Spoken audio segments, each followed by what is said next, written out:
ছোটবেলা থেকেই আমাদের শেখানো হয় রোজ দুবার করে দাঁত মাজতে হবে।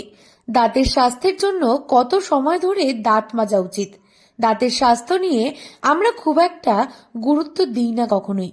তবে দাঁতে ব্যথা হলে কিন্তু সব ব্যথাই ভুলিয়ে দেয়। ফলে দাঁতের যত্ন কিভাবে নেওয়া উচিত জেনে নেওয়া উচিত চিকিৎসকের পরামর্শ। বেশ কিছু পরিবারের সঙ্গে কথা বলে জানা গেছে অদ্ভুত কিছু ভ্রান্ত ধারণা। প্রতিবার খাওয়ার পরপরই দাঁত ব্রাশ করার কথা বলছেন কেউ কেউ। এতে নাকি দাঁতে খাদ্যকণা জমে থাকে না, এমনকি বেশি সময় নিয়ে দাঁত মাজলে দাঁত বেশি ভালো থাকবে। তবে এই ধারণা পুরোপুরি ভ্রান্ত বলে জানিয়েছেন দন্ত বিশেষজ্ঞ। অ্যাকচুয়ালি বিষয়টা অনেকটা একটু কন্ট্রোভার্সিয়াল টপিক যে কতবার ব্রাশ করলে ঠিক হয়। মানে বিভিন্ন জায়গায় বিভিন্ন গাইডলাইন্স, বিভিন্ন ডাক্তারবাবুদের মতামতটা এই বিষয়ে আলাদা আলাদা হয়।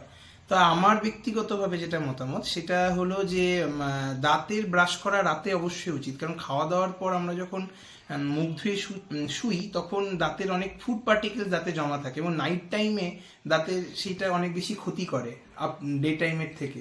তাই রাতে খাওয়া দাওয়ার পর একটা ব্রাশ করা অত্যন্ত জরুরি। এ বিষয়ে ডেন্টাল সার্জন ডক্টর স্বর্ণয় মৈত্রের সঙ্গে কথা বলে বেরিয়ে আসে সম্পূর্ণ ভিন্ন তথ্য। তিনি বলেন, আমাদের প্রতিদিন অন্তত দুবার ব্রাশ করা প্রয়োজন। খাওয়ার পর বারবার দাঁত মাজার কোনো প্রয়োজন নেই। এতে আমাদের দাঁতের স্বাস্থ্য দুর্বল এবং দাঁতে ভঙ্গুরের সমস্যা দেখা দেয়।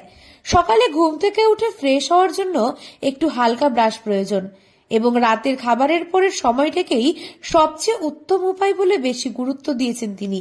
এমনকি ছোট শিশুদের ক্ষেত্রে দুধ খাওয়ার পরেও একটা নরম কাপড়ের টুকরো বা তুলো দিয়ে পরিষ্কার করলে জীবাণুর সম্ভাবনা থাকে না। হ্যাঁ, সকালবেলা ঘুম থেকে উঠে একটা ফ্রেশ ব্রাশ, এটা খুব হালকা ব্রাশিং হতে পারে। রাতে যতটা মানে পিওরলি করা দরকার সকালে উঠে একবার করলে সেটা ভালো আর কি।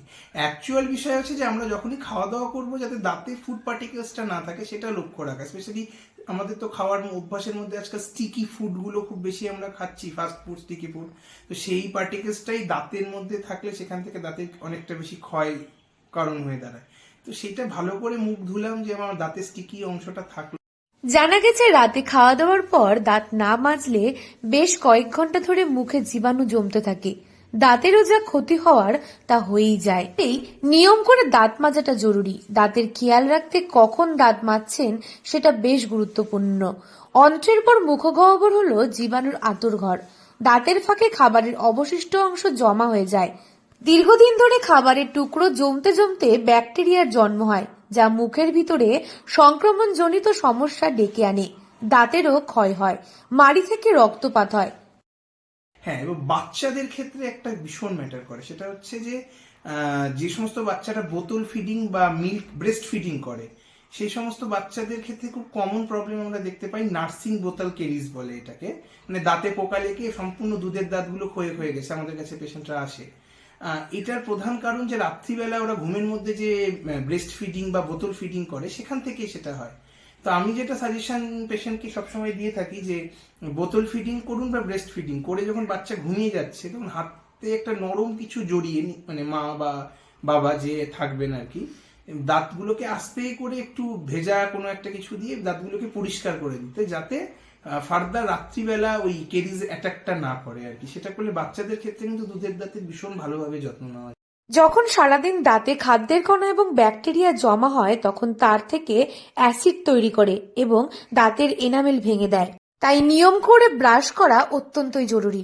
দক্ষিণ দিনাজপুর থেকে সুস্মিতা গোস্বামী রিপোর্ট, লোকাল 18 বাংলা।